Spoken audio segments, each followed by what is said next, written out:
दोस्तों, भागवत पुराण प्रथम स्कंद अध्याय 11 से 15। अध्याय 11 कृष्ण का द्वारका में प्रवेश। प्रथम स्कंद। सूची ने कहा, अपने समृद्ध राज्य आनर्त देश में पहुंचकर उन्होंने अपना उत्तम शंख बजाया, जिससे उनका उदास मन शांत हो गया। जैसे लाल कमलों के समूह में ऊंचे स्वर में गाता हुआ सफेद पेट वाला हंस शोभायमान होता है, उसी प्रकार भगवान कृष्ण के लाल निचले होंठ से लाल हुआ तथा उनके द्वारा बजाए जा रहे लाल कमल सदृश हथेलियों में रखा हुआ श्वेत गर्भ वाला शंख चमक रहा था। संसार के भयग्रस्त प्राणियों के हृदय में त्रास उत्पन्न करने वाली उस शंख ध्वनि को सुनकर अपने प्रभु के दर्शन की इच्छा रखने वाली समस्त प्रजा उनके स्वागत के लिए आगे बढ़ी।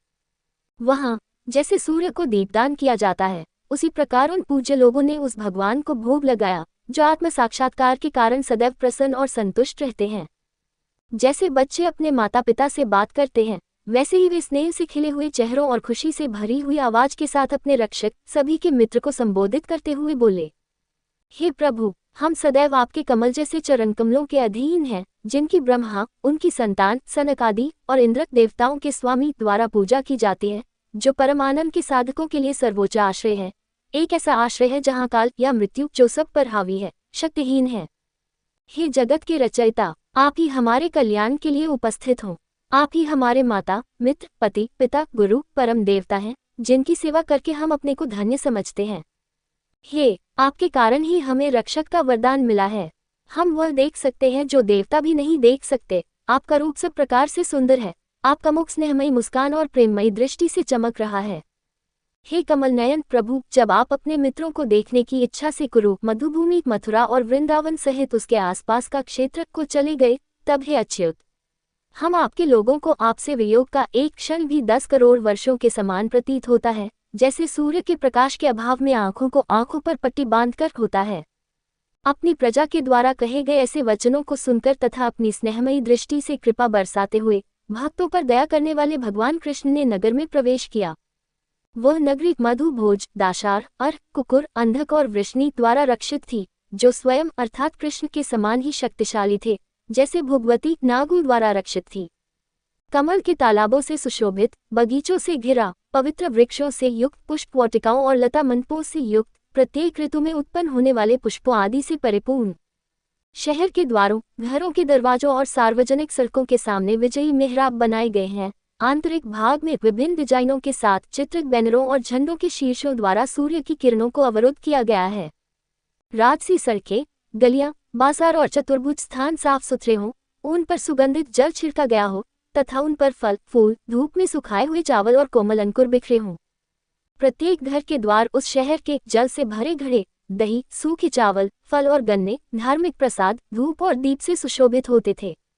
अपने प्रियतम कृष्ण का आगमन सुनकर महामनस्वी वसुदेव, अक्रूर, उग्रसेन, अद्भुत पराक्रमी बलराम, प्रद्युम्न, चारुदेशन, जम्बूति के पुत्र सांब, ये सभी अत्यंत हर्ष के कारण सोने, बैठने और खाने से दूर हो गए। वे लोग आदर, हर्ष तथा प्रेम से शीघ्रतापूर्वक भगवान श्री कृष्ण के पास आए और अपने राज्य के प्रधान हाथी को आगे करके ब्राह्मणों के साथ रथों पर सवार होकर वेदों का पाठ करते हुए, शंख आदि वाद्य बजाते हुए आगे बढ़े। तब सैकड़ों श्रेष्ठ गणिकाएं, जिनके सुंदर मुख और कपोल चमचमाते कुंडलों से चमक रहे थे, उन्हें देखने के लिए उत्सुक होकर अपने अपने वाहनों में सवार होकर उनका स्वागत करने के लिए आगे बढ़ी। अभिनेता, नर्तक, गायक, प्राचीन कथाओं के ज्ञाता, कुलकवच और घोषक उन अद्भुत कार्यों का गान करते थे जिनकी महिमा से अज्ञान दूर हो जाता है। भगवान ने उनके निकट जाकर वहां उपस्थित समस्त स्वजनों, नागरिकों तथा अनुचरों का यथोचित आदर किया। भगवान ने सिर झुकाकर, मुख से प्रणाम करके, आलिंगन करके, हाथों से स्पर्श करके, मुस्कुराकर देखकर, इच्छित वर देकर तथा सांत्वना देकर चांडालों तक सबको सत्कार दिया। यहाँ तक कि वह स्वयं भी अपने गुरुजनों, स्त्रियों सहित ब्राह्मणों, बूढ़ों, भाटों तथा अन्य लोगों द्वारा आशीर्वाद पाकर नगर में प्रविष्ट हुआ। हे ब्राह्मण, जब कृष्ण राजमार्ग पर चले तो द्वारका के कुलीन कुलों की स्त्रियां उन्हें देखकर अत्यंत प्रसन्न होकर अपने घरों की छतों पर चढ़ गईं। क्योंकि द्वारकावासियों की आंखें पूर्णतया तृप्त नहीं थीं, यद्यपि वे सदैव अविनाशी कृष्ण को देखने के आदी थे, जिनका व्यक्तित्व सौंदर्य का घर है, जिनके वक्षस्थल धन की देवी का निवास स्थान है, जिनका मुख नेत्रों के लिए अमृत पीने के पात्र के समान है, जिनकी भुजाएं जगत के रक्षकों की शरणस्थली हैं और जिनके कमल जैसे चरण चक्रवाक पक्षियों उन भक्तों के रूप में जो ब्रह्मांड के सारस्वत भगवान श्री कृष्ण का गान करते हैं की शरणस्थली हैं। श्वेत छत्र सूर्य से रक्षा करने वाला और चौड़ियों से सुशोभित तथा मार्ग में बरसाए गए फूलों से सुसज्जित पीले वस्त्र पहने हुए कृष्ण वन के फूलों की माला से ऐसे चमक रहे थे जैसे बादल सूर्य, चंद्रमा, इंद्रधनुष और बिजली से चमकते हैं। जब वह अपने माता पिता के घर में गया तो उसकी माताओं ने उसे गले लगा लिया। उसने प्रसन्नतापूर्वक अपने 723 माताओं को सिर झुकाकर प्रणाम किया, जिनमें देव की प्रमुख थी। पुत्र को गोद में बिठाकर ममता के दूध से भीगे हुए स्तनों वाली माताएं हर्ष से अत्यंत प्रसन्न हो उठी और उसके ऊपर आनंद के आंसू छिड़कने लगी। तब कृष्ण अपने भवन में प्रवेश कर गए, जो सभी प्रकार की प्रिय वस्तुओं से परिपूर्ण था तथा अन्य सभी भवनों से श्रेष्ठ था, जिसमें उनकी 16,000 पत्नियां तथा 108 अन्य पत्नियां निवास करती थीं।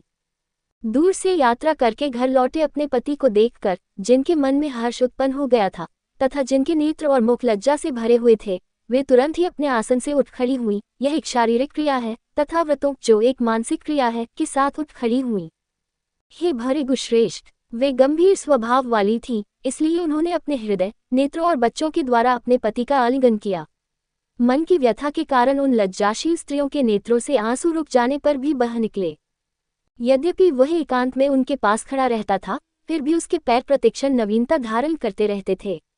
कौन उसके पैरों से विरत हो सकता है, जिसे धन की देवी लक्ष्मी यद्यपि कुख्यात चंचल हैं, फिर भी कभी नहीं छोड़ती। जिस प्रकार बांसों के वन को जलाने के पश्चात वायु शांत हो जाती है, उसी प्रकार कृष्ण स्वयं निहत्थे होते हुए भी पृथ्वी के लिए भारूपी उन राजाओं में द्वेष उत्पन्न करके तथा उन्हें एक दूसरे का वध करवाकर अपनी सेनाओं द्वारा उन्हें घेर कर विश्राम प्राप्त कर लेते हैं। परमेश्वर अपनी दिव्य शक्ति माया द्वारा इस मर्त्यलोक में आकर उस लिंग की सुंदरियों तथा रत्नों के समूह में रमन करते हुए साधारण मनुष्य की भांति आनंद उठाते हैं। स्त्रियों की उन्मुक्त प्रकृति को प्रदर्शित करने वाली शुद्ध और आकर्षक मुस्कान तथा लज्जापूर्ण दृष्टि से मोहित होकर प्रेम के देवता शिव के शत्रु ने मोहित होकर अपना धनुष पिनाक त्याग दिया। किंतु दिव्य सुंदरी स्त्रियां अपनी चालाकी छल से नहीं, अपितु कृष्ण के मन की शांति को विचलित करती हैं। वस्तुतः लोग भगवान कृष्ण को अपने समान ही मानते हैं तथा उन्हें अपने ही समान मानते हैं, यद्यपि वे वास्तव में सांसारिक भावनाओं और वासनाओं से मुक्त हैं। इसीलिए लोगों की मूर्खता है। ये सर्वशक्तिमान की श्रेष्ठता है कि यद्यपि वह मूल जड़ से संबद्ध है, फिर भी वह कृष्ण उसके गुणों से कभी प्रभावित नहीं होता, जैसे कि बुद्धि आत्मा का आश्रय लेकर भी अर्थात उसके संबद्ध होने पर भी आत्मा के गुणों को प्राप्त नहीं करती। Opening square bracket.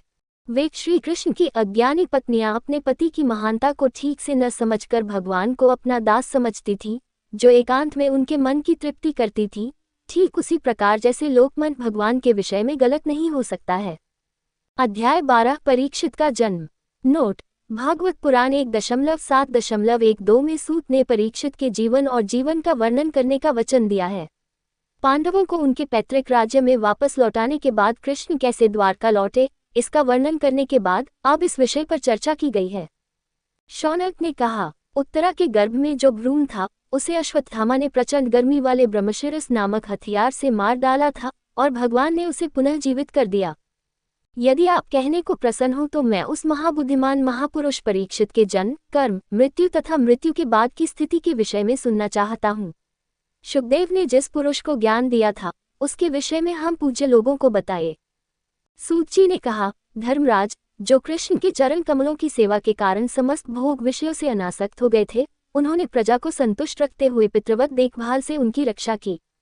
धन, यज्ञ, प्रजा, रानी, पत्नी, भाई, पृथ्वी और जम्बूद्वीप पर प्रभुता और स्वर्ग तक पहुंचने वाली महिमा। हे ब्राह्मणों, क्या देवताओं को भी प्रिय लगने वाले भोगों से उस राजा को सुख मिलता था जिसका मन कृष्ण में एकाग्र था, जैसे भोगों को अन्य पदार्थ सुख देते हैं? नहीं।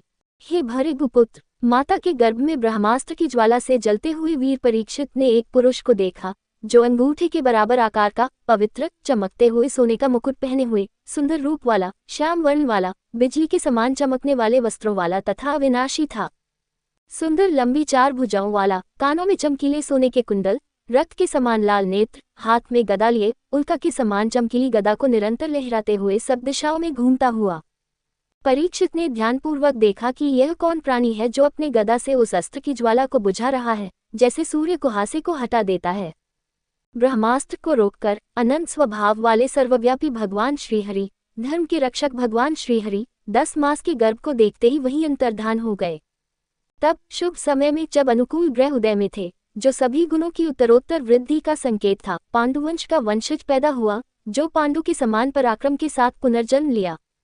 दिन की शुभता के संबंध में विधिवत पुनरावलोकन करवाकर राजा ने प्रसन्न मन से धौम्य, कृपाचार्य आदि ब्राह्मणों द्वारा जन्म संस्कार अथवा शिशु के जन्म की ज्योतिष गणना संपन्न करवाया।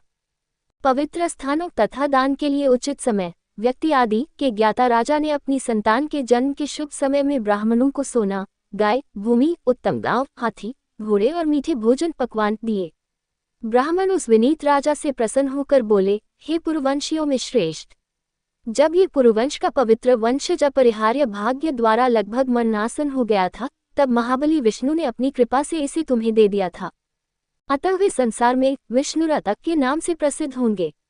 इसमें कोई संदेह नहीं कि वे सर्वाधिक प्रसिद्ध तथा महानतम भक्त होंगे। युधिष्ठिर ने कहा, हे पूज्यों में श्रेष्ठ, क्या वह अपने महान पूर्वजों, पवित्र ख्याति वाले राजर्षियों की तरह यश और सद्भावना अर्थात प्रशंसा की अभिव्यक्ति में अनुकरण करेगा? ब्राह्मणों ने कहा, हे पृथापुत्र युधिष्ठिर, ये विष्णुरात उर्फ परीक्षित मनु के पुत्र इक्ष्वाकु के समान प्रजा का रक्षक, ब्राह्मणों का मित्र तथा दशरथ पुत्र राम के समान वचन का पक्का होगा। ये परीक्षित उशीन के राजा शिबी 8 के समान दानशील और रक्षक होगा, तथा दुष्यंत पुत्र भरत के समान अपने संबंधियों और यज्ञकर्ताओं की कीर्ति में सहायक होगा। ये विष्णुता दोनों अर्जुनों अर्थात पांडव अर्जुन और हेहय वंश के कृतवीर्य के पुत्र अर्जुन के समान धनुर्धरों में श्रेष्ठ होगा, अग्नि के समान अजेय, समुद्र के समान अथाह मन वाला होगा। वह सिंह अर्थात पशुओं के राजा के समान वीर होगा, हिमालय के समान आश्रय लेने योग्य होगा, निवास करने योग्य पृथ्वी के समान सहनशील और माता पिता के समान सहनशील होगा। वह निष्पक्षता या घृणा के अभाव में भगवान ब्रह्मा या उनके दादा युधिष्ठिर के समान होगा, कृपालुता में भगवान शिव पर्वतों के स्वामी के समान होगा, तथा सभी प्राणियों का आश्रय होने में भगवान विष्णु धन की देवी का आश्रय के समान होगा। ये राजकुमार गुणों की श्रेष्ठता में भगवान कृष्ण के समान, रंतिदेव जैसा उदार और ययाति जैसा धर्मात्मा होगा। वह बलि के समान वीर होगा, प्रहलाद के समान भक्ति वाला, अनेक अश्वमेध यज्ञ करने वाला, विद्वानों का उपासक होगा। 2 यह राजकुमार राजर्षियों का पिता, कुमार पर चलने वाले मनुष्यों को दंड देने वाला, पृथ्वी पर धर्म की रक्षा के लिए कले का नियंत्रक होगा। ऋषिपुत्र शमी का पुत्र श्रृंगिन के शाप से तक्षक द्वारा अपनी संभावित मृत्यु का समाचार सुनकर वह सांसारिक आसक्ति से मुक्त होकर गंगा के तट पर पवित्र सभा में हरि के चरणों का आश्रय लेगा। जो राजकुमार व्यासपुत्र शुक मुनि से आत्मा का वास्तविक स्वरूप जानकर तत्पश्चात उसे अनुभव कर सब ओर से भय से रहित होकर अर्थात मोक्ष स्थान को प्राप्त करेगा। राजा को परीक्षित के भविष्य का विवरण बताकर जन्मकाल की ज्योतिषीय गणना में निपुण सभी ब्राह्मण यथायोग्य पूजा तथा प्रसाद प्राप्त करके अपने अपने घर लौट गए। जब राजा उस परमेश्वर का ध्यान करता हुआ जिसे उसने गर्भ में देखा था, यहाँ के मनुष्यों में उसका निरीक्षण करेगा, तब वह इस लोक में परीक्षित नाम से प्रसिद्ध होगा। वह सुविख्यात राजकुमार जो प्रतिदिन अपने पितामहों द्वारा 64 भोगों का भोग करता था, उसी प्रकार शीघ्र ही फलने फूलने लगा, जैसे शुक्ल पक्ष में चंद्रमा अपने अंकों के अनुसार बढ़ता है। राजा ने अपने संबंधियों को कष्ट पहुंचाने तथा उनकी हत्या करने के पाप का प्रायश्चित करने के लिए अश्वमेध यज्ञ किया, तथा उसके लिए धन की कमी होने के कारण नया कर लगाने तथा जुर्माना लगाने के अतिरिक्त अन्य उपाय सोचने लगा। युधिष्ठिर की इच्छा को समझकर और भगवान कृष्ण के निर्देश पर चारों भाई उत्तर दिशा में गड़ा हुआ अपार धन ले आए। धर्मपुत्र युधिष्ठिर ने पाप से भयभीत होकर यज्ञ की आवश्यक सामग्री प्राप्त कर 3 अश्वमेध यज्ञों द्वारा भगवान श्रीहरि की पूजा की। राजा युधिष्ठिर द्वारा आमंत्रित भगवान ने उन्हें राजा को ब्राह्मणों द्वारा यज्ञ संपन्न कराने के लिए नियुक्त किया तथा अपने मित्रों को सेवा प्रदान करने की इच्छा से कुछ महीनों तक वहीं रुके। हे ब्राह्मण शौनक, तत्पश्चात राजा युधिष्ठिर उनके भाइयों तथा द्रौपदी कृष्ण से विदा लेकर यादवों से घिरे हुए तथा अर्जुन के साथ द्वारावती द्वारका चले गए। अध्याय 13 नारद का प्रवचन। तीर्थयात्रा के दौरान मैत्रेय से आत्मा का ज्ञान प्राप्त करके विदुर अपनी ज्ञान की इच्छा पूरी होने पर हस्तिनापुर लौट आए। विदुर क्षत्तक ने मैत्रेय कौशरव से अनेक प्रश्न पूछे, किंतु जब उनमें गोविंद कृष्ण के प्रति पूर्ण अनन्य भक्ति उत्पन्न हो गई तो उन्होंने निश्चय ही उनसे विरत हो गए। हे ब्राह्मण, अपने संबंधियों को आया हुआ देखकर युधिष्ठिर अपने छोटे भाइयों धृतराष्ट्र, युयुत्सु, संजय, कृपाचार्य, कुंती आदि को साथ लेकर वहां पहुंचे। गांधारी, द्रौपदी, सुभद्रा, उत्तरा, कृपि 6 पांडुवंश की स्त्रियां तथा अन्य स्त्रियां अपने बच्चों सहित जैसे प्राणों के पुनः प्रवेश से शरीर में प्राण आ जाते हैं, वैसे ही वे बड़े हर्ष के साथ उनका स्वागत करने के लिए आगे बढ़े। विधिपूर्वक विदुर को गले लगाकर और प्रणाम करके उनका स्वागत किया। वियोग से व्याकुल हुए लोगों ने भी स्नेह के आंसू बहाए। राजा ने आसन पर बैठकर विदुर को प्रणाम किया। जब विदुर ने भोजन का आनंद लिया, थकान दूर हो गई और वे अपने आसन पर सुखपूर्वक बैठ गए, तो राजा ने उन्हें आदरपूर्वक प्रणाम किया और सुन रहे अपने संबंधियों के सामने उनसे पूछा। युधिष्ठिर ने कहा, क्या आपको हम लोग याद हैं जो आपके पंखों की छाया में बड़े हुए, अर्थात आपकी पक्षपातपूर्ण सुरक्षा के कारण और अपनी मां के साथ कई विपत्तियों से बच गए थे, जैसे कि विष देना, लाख के घर में आग लगाना और अन्य। जब आप दुनिया भर में यात्रा कर रहे थे तो आपका भरण पोषण जीविका किस तरह से चल रहा था? इस धरती पर कौन कौन से तीर्थस्थल और महत्वपूर्ण पवित्र स्थान आपने देखे अर्थात सेवा की? हे संयमी विदुर, तुम्हारे जैसे भगवान विष्णु के भक्त स्वयं तीर्थ पवित्र स्थान के रूप में अवतरित होते हैं। गदाधारी भगवान विष्णु को हृदय में विराजमान करके वे तीर्थ स्थानों को पवित्र करते हैं और उनमें संचित अन्य व्यक्तियों के पापों को दूर करके उनकी मूल पवित्रता को पुनः स्थापित करते हैं। हे पिता चाचा, क्या आप हमारे शुभ चिंतकों और उन रिश्तेदारों से मिलने गए हैं जिनके भगवान कृष्ण हैं? या क्या आपने सुना है कि यादव अपने शहर द्वारका में खुशी से रह रहे हैं? धर्मराज युधिष्ठिर द्वारा इस प्रकार संबोधित किए जाने पर विदुर ने यदुवंश के विनाश को छोड़कर अपने द्वारा अनुभव की गई सभी घटनाओं का सिलसिलेवार वर्णन किया। दयालु विदुर दुखी लोगों को देखने में असमर्थ थे, इसलिए उन्होंने उस अप्रिय यादव वंश के नाश की सूचना नहीं दी, जो स्वयं घटित तो हुई थी परंतु मनुष्यों के लिए अत्यंत असहनीय थी। तत्पश्चात विदुर जी देवताओं के समान अपने बड़े भाई को तत्वज्ञान की शिक्षा देते हुए तथा सबका प्रेम प्राप्त करते हुए हस्तिनापुर नगर में सुखपूर्वक कुछ काल तक रहने लगे। जब यमराज ने 100 वर्षों तक शूद्र का जीवन जीने का श्राप झेला, तब अर्यमन 12 सूर्यों में से दूसरा सूर्य ने पापियों को उनके पापों के अनुसार दंड दिया।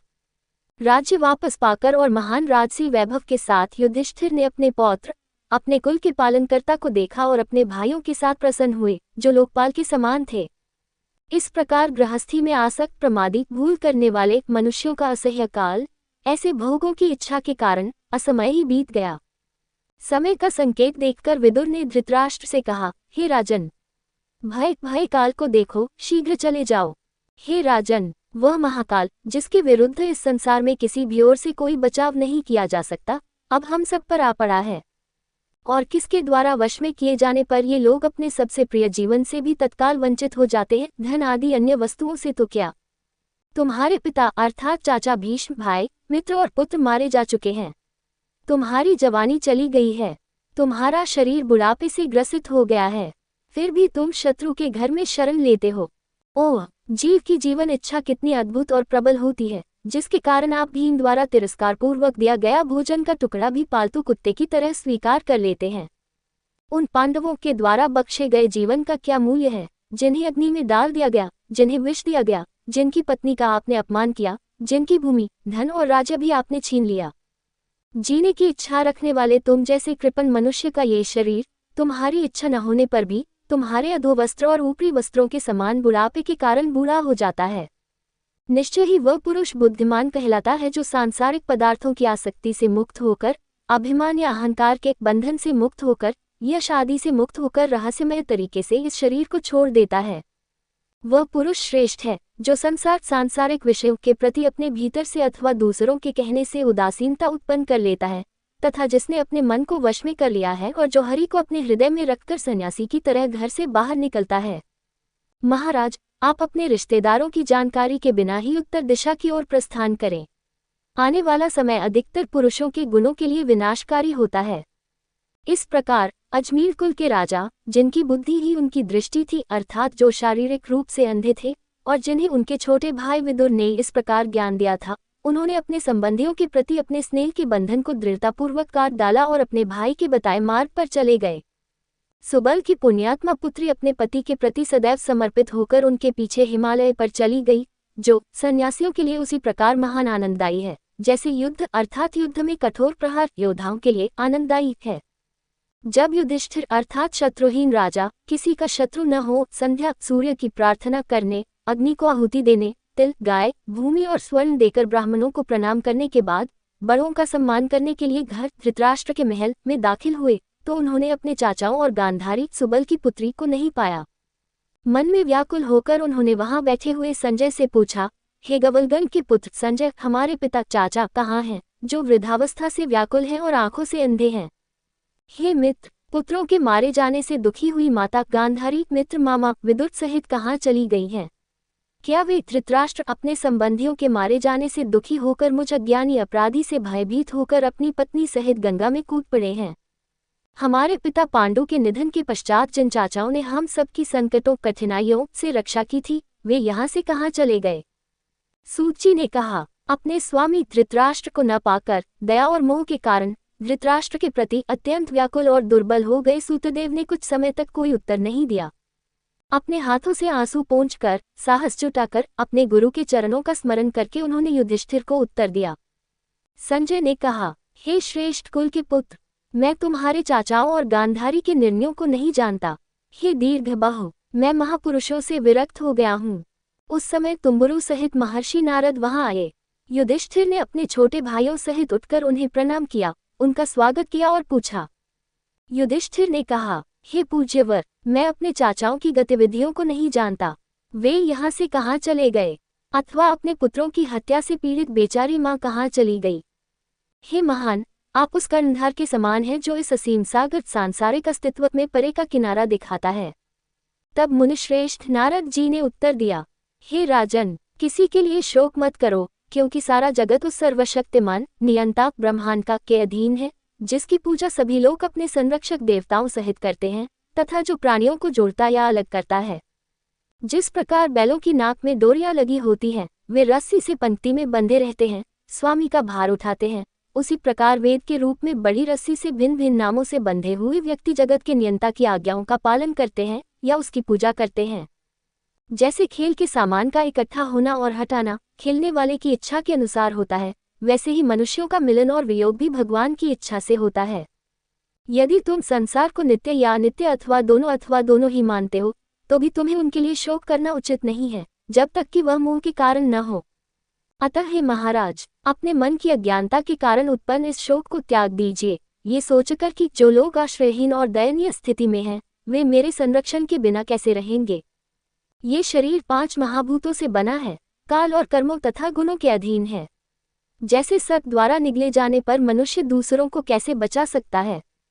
हाथ रहित प्राणी अर्थात मनुष्य हाथ वाले प्राणियों के लिए जीवन निर्वाह का साधन है, पैर रहित प्राणी अर्थात घास चौपायों के लिए जीवन निर्वाह का साधन है, निम्न प्राणी श्रेष्ठ प्राणियों के लिए भोजन है। इस प्रकार सभी कम शक्तिशाली प्राणी अन्य अधिक शक्तिशाली प्राणियों के लिए जीवन निर्वाह का साधन है। हे राजन, ये प्रमाण स्वयं प्रकट होने वाला तेजो में भगवान है। वह एक है, आत्माओं की आत्मा है। वह भीतर और बाहर दोनों ओर से भोक्ता और भोग्य दोनों रूपों में प्रकाशित होता है। देखो, वह माया के कारण अनेक रूप में है। हे राजन, प्राणियों के सृजनकर्ता परमेश्वर आज इस पृथ्वी पर देवताओं के शत्रुओं का विनाश करने के लिए संहारक के रूप में अवतरित हुए हैं। देवताओं के लिए जो कार्य करने हैं, वे तो लगभग पूरे हो चुके हैं, केवल कुछ शेष रह गया है। तुम कुछ समय तक प्रतीक्षा करो, जब तक कि भगवान कृष्ण यहाँ इस धरती पर हैं। धृतराष्ट्र अपनी पत्नी गांधारी और भाई विदुर के साथ हिमालय के दक्षिण में मुनियों के आश्रम में गए हैं। आश्रम को सप्तस्रोत 7 धाराओं का तीर्थ कहा जाता है, क्योंकि वास्तव में दिव्य गंगा अपनी 7 धाराओं के साथ 7 ऋषियों की संतुष्टि के लिए 7 अलग अलग धाराओं में विभाजित हो जाती है। 23 जो मनुष्य दिन में 3 बार गोधूली बेला के अनुसार स्नान करता है और विधिपूर्वक अग्नि में आहुति देता है, वह केवल जल पर रहता है। वह सांसारिक इच्छाओं से मुक्त होकर शांत आत्मा में रहता है। यौगिक आसन पर प्रभुत्व, श्वास पर नियंत्रण और 6 इंद्रियों 5 ज्ञानेंद्रियां जोड़ मन आंतरिक अंग के संयम के साथ उन्होंने धृतराष्ट्र ने हरि भगवान कृष्ण पर अपनी एकाग्रता द्वारा 3 गुणों अर्थात सत्व रज और तम की गंदगी को धो दिया है, अर्थात चकनाचूर कर दिया है। मन अहंकार से संबंधित आत्मा को स्थूल शरीर से हटाकर बुद्धि विज्ञानात्मा में, उसे आत्मा क्षेत्रज्ञ में तथा आत्मा को सबका आधार ब्रह्म में एक कर देना, ठीक उसी प्रकार जैसे घड़े के भीतर का शून्य स्थान बड़े अंतरिक्ष में एक हो जाता है। जिसने माया के गुणों का नाश कर दिया है, मन को वश में कर लिया है तथा जो भोजन से सर्वथा दूर हो गया है, वह धृतराष्ट्र स्तंभ के समान निश्चल होकर बैठता है। जिसने सब कर्म त्याग दिए हैं, उसके लिए तुम्हें बाधा नहीं बनना चाहिए। वह आज से 5वें दिन अपना नश्वर शरीर त्याग देगा और राख में मिल जाएगा। जब पति धृतराष्ट्र का शरीर कुटिया आश्रम सहित अग्नि में जल जाएगा, तब बाहर खड़ी हुई पतिव्रता पत्नी गांधारी उसी अग्नि में प्रवेश करेगी। हे कुरुपुत्र, उस चमत्कार को देखकर विदुर धृतराष्ट्र की मुक्ति पर हर्ष तथा अपने भाई की मृत्यु पर शोक की मिश्रित भावना रखते हुए पवित्र स्थानों की तीर्थ यात्रा पर जाएंगे। ये कहकर नारद जी तुम्बुरु सहित स्वर्ग चले गए। युधिष्ठिर ने उनके वचनों को ध्यान में रखते हुए शोक त्याग दिया। अध्याय 14 युधिष्ठिर की अटकलें।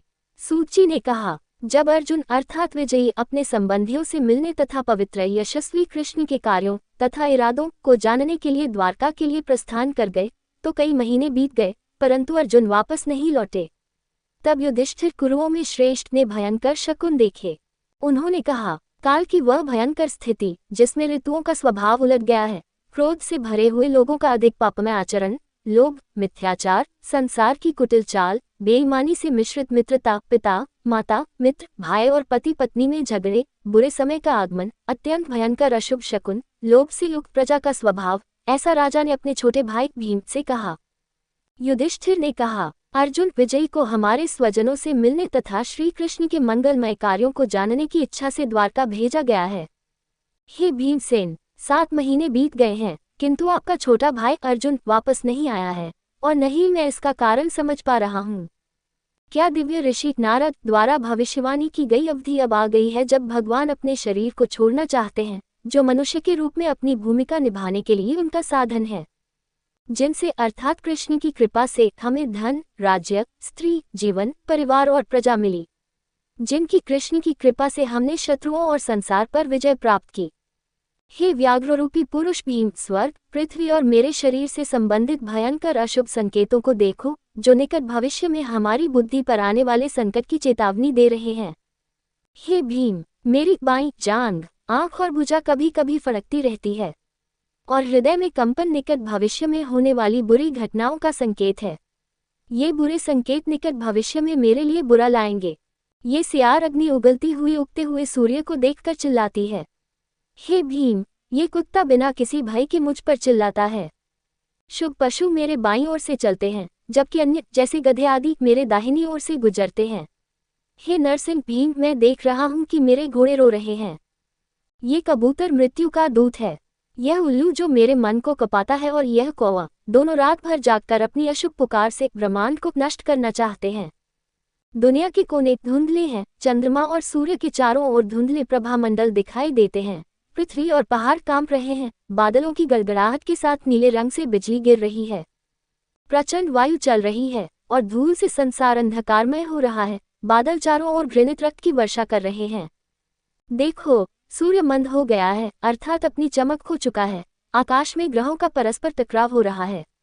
स्वर्ग और पृथ्वी मानो दुष्टात्माओं की भीड़ से जल रहे हैं।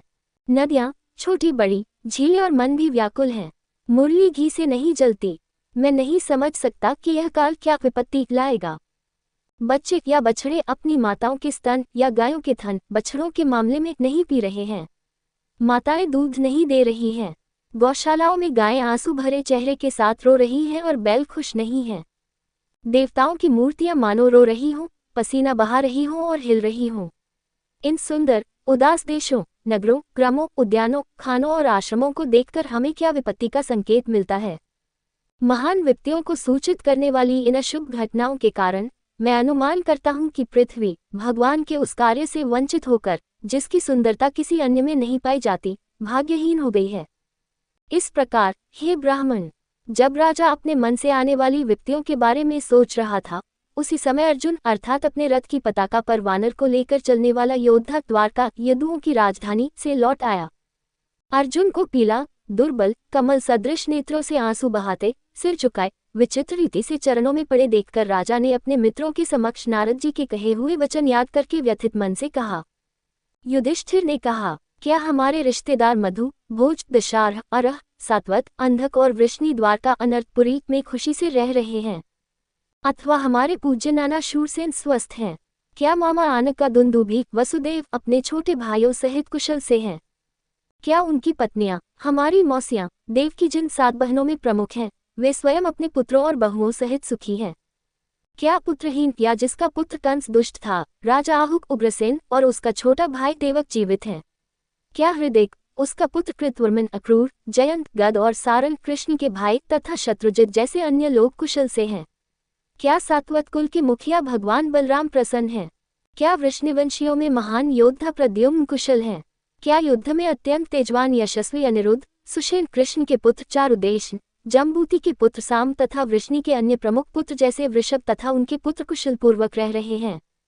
इसी प्रकार क्या कृष्ण के अनुयायी जैसे श्रुतदेव, उद्धव और अन्य तथा अन्य प्रमुख यादव जैसे सूर्य, नंद, शीर्षण्य और सब लोग बलराम और कृष्ण की बाहुबल पर निर्भर हैं?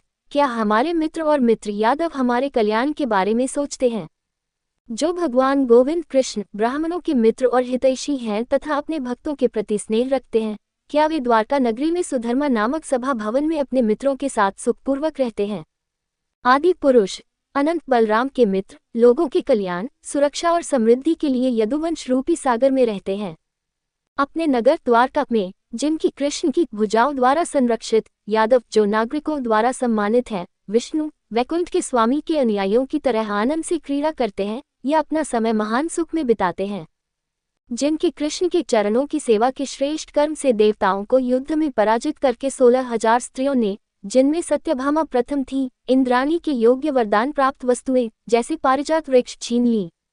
महान योद्धा यादव जिनकी कृष्ण की भुजाओं की सफलता पर निर्भर और सभी दिशाओं से भय से मुक्त, अक्सर सुधर्मा नामक सभा भवन पर चलते हैं और उसमें बैठते हैं जो देवताओं में सबसे महान के लिए उपयुक्त है, जिसे यादवों ने बलपूर्वक पृथ्वी पर गिरा दिया। प्रिय भाई, तुम मुझे पीले अर्थात अपनी चमक खो चुके दिखाई देते हो। क्या तुम स्वस्थ और हृष्ट पुष्ट हो, या तुम जो वहां बहुत समय तक रहे, उचित सम्मान नहीं मिला और अपमानित हुए? मैं समझता हूं कि तुम पर कठोर, कटु अर्थात स्नेह रहित शब्द आदि प्रहार नहीं किए गए, अथवा तुमने याचकों से वादा करके उनमें आशा जगाकर अपना वचन पूरा नहीं किया। हे रक्षक, क्या आपने किसी ब्राह्मण, बालक, गाय, वृद्ध, रोगी, स्त्री या अन्य प्राणी को जो आपकी शरण में आया था त्याग दिया है, अर्थात उन्हें सुरक्षा देने से मना कर दिया है? क्या आपने ऐसी महिला से मुलाकात की है, यानी अवैध संभोग किया है, जो संपर्क करने के योग्य नहीं थी, या ऐसी महिला से मुलाकात की है जो जाने लायक थी लेकिन गंदे कपड़े पहने थी, यानी मासिक धर्म के दौरान? या क्या आपको रास्ते में अपने बराबर वालों अर्थात गैर वरिष्ठों या कमत्रों ने परेशान किया था? क्या तूने भूखे बालकों और बूढ़ों को भोजन के योग्य छोड़कर भोजन किया है? क्या तूने कोई ऐसा निंदनीय कार्य किया है जो तेरे योग्य नहीं है? क्या तुम सदैव यही सोचते रहते हो कि मैं अब असार हो गया हूँ क्योंकि मैं अपने परम प्रिय अंतरंग मित्र और निज संबंधी कृष्ण से सदैव के लिए विहीन हो गया हूँ? अन्यथा तुम्हारे मानसिक क्लेश का कोई कारण नहीं है। अध्याय 15 पांडवों का स्वर्गारोहण। सूची ने कहा, इस प्रकार कृष्ण के वियोग से क्षीण हो चुके, दुर्बल हो चुके, अपने भाई राजा युधिष्ठिर के मन में नाना प्रकार के संदेह और अटकलों का कारण बने हुए, कमल के समान मुख और हृदय दुख के कारण सूख चुके तथा अपना रंग खो चुके, कृष्ण के मित्र अर्जुन उन्हीं शक्तिशाली कृष्ण के बारे में सोचते हुए उत्तर देने में असमर्थ हो गए। बड़ी कठिनाई से अपने दुख के आंसुओं को रोकते हुए, अपने हाथों से अपनी आंखें पोंछते हुए तथा उनके कृष्ण के अदृश्य होने के कारण बढ़े हुए स्नेह और उत्सुकता के कारण घबराते हुए, कृष्ण के सारथी होने के नाते अपनी संगति, दायित्व और मित्रता का स्मरण करते हुए अर्जुन ने आंसुओं से भरी हुई आवाज में अपने बड़े भाई राजा से कहा। अर्जुन ने कहा, हे महान राजा, मैं हरि द्वारा चला गया हूँ, जिन्होंने मेरे संबंधी का रूप धारण किया था और मुझे मेरे महान तेज देवताओं के आश्चर्य से वंचित कर दिया है। उस परम पुरुष के द्वारा मैं अब नष्ट हो गया हूँ, जिसके वियोग से क्षणमात्र के लिए भी जगत देखने में अप्रिय कुरूप हो जाता है, जैसे ये पिता आदि प्राण से रहित होने पर मृत कहा गया है। जिनके कृष्ण के बल से द्रुपद के महल में स्वयंवर के लिए एकत्रित हुए राजाओं का पराक्रम मुझसे धनुष उठाने मात्र से पराजित हो गया और सुसज्जित धनुष से मछली पर प्रहार करके द्रौपदी को जीत लिया गया। हे, जिनके कृष्ण के समक्ष मैंने शीघ्र ही देवताओं सहित इंद्र को परास्त कर दिया, 4 और अग्निदेव को खांडव वन दान कर दिया तथा मय के द्वारा भवन निर्माण का मायावी चमत्कार अर्थात अद्भुत भवन निर्माण का मायावी रूप बनवाया तथा आपके राजसूय यज्ञ के समय दूर दूर से राजाओं ने भेंट दी। जिनके पराक्रम से मेरे बड़े और आपके छोटे भाई ने 10,000 हाथियों के बल और तेज से युक्त होकर जरासंध को राजसूय यज्ञ के लिए मार डाला, जिन्होंने राजाओं के सिर पर अपना पैर रखा था। जब जरासंध द्वारा बंदी बनाए गए राजाओं को महाभैरव के यज्ञ के लिए उनके भीम द्वारा मुक्त किया गया, तो वे आपके राजसूय यज्ञ के लिए कर लाए थे। जिन्होंने उन धोखेबाज जुआरियों की पत्नियों के पतियों को मारकर उनके केश खुलवा दिए थे, जिन जुआरियों को सभा भवन में तितर-बितर कर दिया गया और तुम्हारी पत्नी के सुंदर लतों को छीन लिया, जो राजसूय यज्ञ में किए गए महान अभिषेक के कारण अत्यंत प्रशंसनीय थे और जिनकी तुम्हारी पत्नी के मुख से पैरों पर आंसू गिर रहे थे जब उसने जुआरियों की उस सभा भवन में प्रकट हुए कृष्ण को प्रणाम किया था। जिन्होंने वन में आकर सब्जी के बचे हुए टुकड़े को खाकर हमें उस असाध्य संकट अर्थात ऋषि दुर्वासा के श्राप से बचाया, जो शत्रु दुर्योधन द्वारा दुर्वासा के माध्यम से रचा गया था, जो 10,000 शिष्यों के साथ भोजन करना चाहते थे, लेकिन जिससे अर्थात कृष्ण की सब्जी खाने के कारण जल में डूबे हुए ऋषियों के पूरे समूह को तीनों लोग तृप्त हुए और भूख नहीं लगे। जिनके पराक्रम से भगवान शिव पार्वती सहित युद्ध में आश्चर्यचकित हो गए, मैंने उनके साथ युद्ध किया और मुझे अपना अस्त्र पशुपत दिया। अन्य लोगों अर्थात विश्व की दिशाओं के रक्षकों ने भी ऐसा ही किया और मैं इसी भौतिक शरीर से महान इंद्र के महल स्वर्ग में अमरावती में पहुंचा और महान देवता की आधी सीट साझा की। जब मैं वहां रहता था तब शत्रुओं के विनाश के लिए इंद्र सहित देवताओं ने मेरे गांडीव धनुष की भांति 2 भुजाओं का आश्रय लिया था। हे अजामीद के वंशज, वे सभी कार्य मैंने अपने पराक्रम से संपन्न किए थे, जिनकी मित्रता से मैं अपने रथ द्वारा अप्रतिरोध्य बल से संपन्न कुरु सेना के रूप में असीम समुद्र को पार करने में सफल हुआ हूँ। मैंने शत्रुओं का धन छीन लिया है और उनके सिरों से अत्यंत तेजस्वी रत्नजटित मुकुट छीन लिए हैं। हे प्रभु, वह मेरे आगे आगे सारथी के रूप में भीष्म, कामदेव, गुरु, द्रोण तथा शल्य की सेनाओं में चला, जो शक्तिशाली महारथी क्षत्रियों के रथों से सुशोभित थी। उसने अपने नेत्रों की दृष्टि से सेनापतियों की आयु, बुद्धि अर्थात ऊर्जा आदि शक्तियां, बल तथा अस्त्र चलाने की कला को छीन लिया। जैसे असुरों द्वारा प्रहलाद पर छोड़े गए बाण उससे चोट नहीं पहुंचा पाए, वैसे ही गुरु द्रोण, भीष्म, कर्ण, अश्वत्थामा, द्रोणपुत्र सुशर्मा, शल्य, जयद्रथ, सिंधु के राजा बालिक और अन्य द्वारा मुझ पर छोड़े गए बाण मुझे चोट नहीं पहुंचा पाए, क्योंकि मैं उनकी कृष्ण की भुजाओं पर निर्भर था। मुझ दुष्ट बुद्धि वाले ने ब्रह्मांड के नियंता शक्ति के दाता को सारथी के रूप में नियुक्त किया था। यद्यपि उनके चरण कमलों का आश्रय श्रेष्ठ पुरुष मोक्ष जन्म मरण के चक्र से के लिए लेते हैं और जिनके पराक्रम से पराजित होकर रथों में बैठे हुए मेरे शत्रु भी शून्यचित हो गए। और जयद्रथ के वध के दिन जब मैं अपने रथ के घोड़ों के थक जाने के कारण भूमि पर खड़ा है, तब उन्होंने मुझ पर आक्रमण नहीं किया। हे राजन, माधव की गरिमापूर्ण मधुर मुस्कान से युक्त हास्य विनोद तथा हे प्रथापुत्र, हे अर्जुन, हे मित्र, हे कुरुवंशी जैसे हृदय को छू लेने वाले वचन स्मरण करने पर मेरा हृदय विदीन कर देते हैं। सोने, बैठने, घूमने, बकने या शेखी बघारने और खाने पीने आदि सभी कार्यों में मेरे उनके साथ रहने के कारण मैं उनसे ये कहकर ताना मारता था कि अरे मित्र, तुम तो सचमुच सत्य बोलते हो। जैसे मित्र मित्र की बात को, पिता की बात को या बालक की बकबक को क्षमा कर देता है, वैसे ही वे मेरे सब दोषों को सहन करते थे। हे राजन, मैं अपने प्रिय मित्र परम पुरुष के वियोग में मतिशून्य होकर कृष्ण की पत्नियों की रक्षा करते हुए मार्ग में दुखी ग्वालों के द्वारा स्त्रियों के समान पराजित हो गया। धनुष वही था, बाण वही थे, रथ और घोड़े वही थे, मैं वही योद्धा हूँ जिसका राजा लोग पूरा आदर करते हैं। किंतु भगवान की शक्ति से रहित होने पर क्षण भर में सब कुछ मिथ्या हो गया, जैसे अग्नि में अर्पित की गई आहुति, बाजी का दान या बंजर भूमि में बोया गया बीज। हे राजन, हमारे जिन मित्रों के विषय में आपने पूछा है, उनमें से केवल 4 या 5 ही हमारे मित्र बचे हैं, जो ब्राह्मणों के शाप से व्याकुल होकर तथा जंगली चावल से बनी हुई मदिरा पीकर मतवाले मन वाले होकर एक दूसरे को एरका घास से भरी हुई मुट्ठियों से इस प्रकार मार रहे हैं मानो वे एक दूसरे से परिचित ही न हों। ये निश्चित रूप से महान ईश्वर की योजना के कारण है कि प्राणी एक दूसरे की रक्षा प्रजनन करते हैं या विनाश करते हैं। हे राजन, जैसे जल में बड़े बड़े जलचर छोटे छोटे को निगल जाते हैं, बलवान प्राणी दुर्बलों को खा जाते हैं तथा बड़े बड़े बलवान एक दूसरे को खा जाते हैं, उसी प्रकार बलवान और महान यदुओं को मरवाकर तथा यदुओं को परस्पर एक दूसरे का नाश करवाकर सर्वव्यापक भगवान कृष्ण ने पृथ्वी का भार हल्का कर दिया। श्री कृष्ण द्वारा कहे गए वचन, जो अवसर और स्थान के लिए बहुत ही महत्वपूर्ण हैं तथा हृदय की वेदना को कम करने वाले हैं, स्मरण करने पर मेरे मन को मोहित कर लेते हैं। सूची ने कहा, इस प्रकार अत्यंत प्रगाढ़ अनुराग से भगवान कृष्ण के चरण कमलों का ध्यान करते हुए अर्जुन का मन बुद्धि शांत, आनंदित तथा शुद्ध आसक्त हो गया।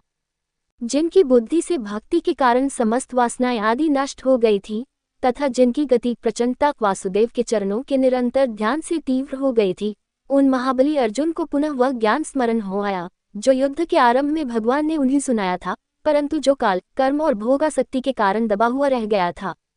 जो अर्जुन ब्रह्म की प्राप्ति से अर्थात अपने तादात्म्य का बोध करके अविद्या के लुप्त होने और सूक्ष्म शरीर, जो स्थूल या दृश्य शरीर का अविनाशी मूल है, के अभाव के कारण निर्गुण हो गया, वह स्थूल शरीर अर्थात जन्मों की चक्रत से मुक्त हो गया और उसका द्वैत संशय इस प्रकार दूर हो गया, वह क्लेश से मुक्त हो गया।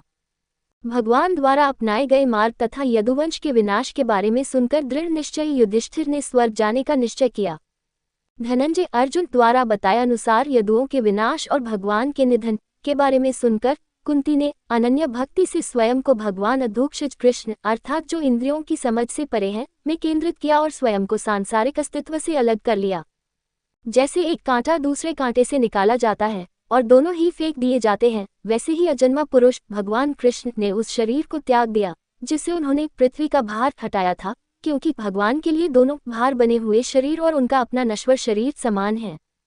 जैसे उन्होंने अभिनेता की तरह मत्स्य आदि अनेक रूप धारण करके उन्हें त्याग दिया, वैसे ही उन्होंने उस शरीर को भी त्याग दिया जिसके द्वारा उन्होंने पृथ्वी का भार उतारा था। जिस दिन भगवान कृष्ण, जिनकी पुण्य गाथाएं सुनने योग्य हैं, सशरीर इस पृथ्वी से चले गए, उसी दिन कलियुग आया, जो विचारहीन मनों में अधार्मिक कर्मों का कारण है।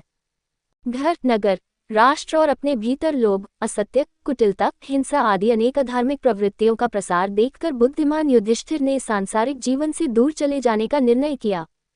हस्तिनापुर नगर में सम्राट युधिष्ठिर ने अपने पौत्र को, जो संयमी तथा गुणों में उनके समान था, सिंहासन पर बिठाया तथा जल समुद्र से घिरी हुई भूमि का शासक बनाया।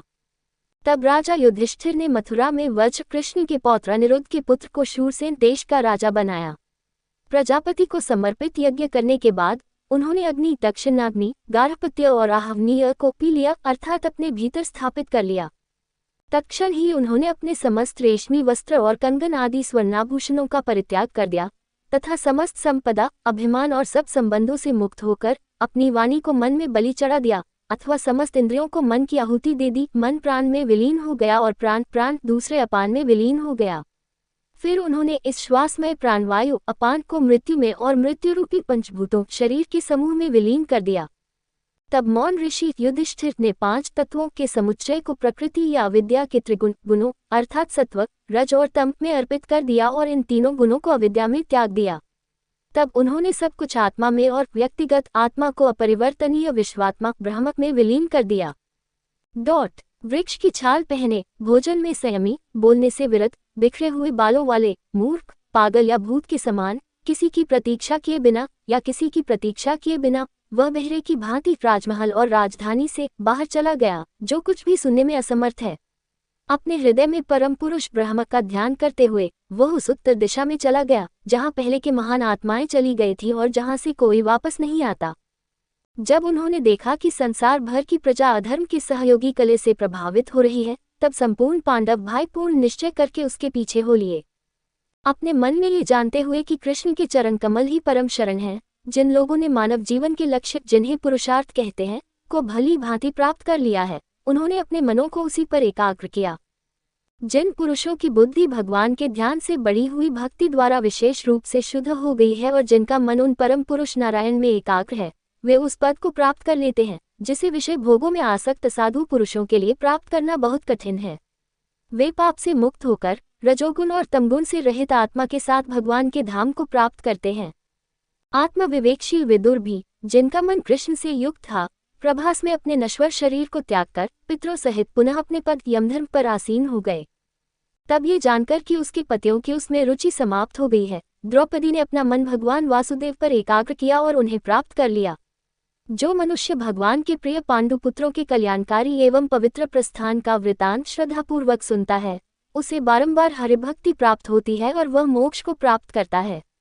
अगली वीडियो देखने के लिए आप चैनल सब्सक्राइब जरूर करें और लाइक करें और कमेंट करें। जय श्री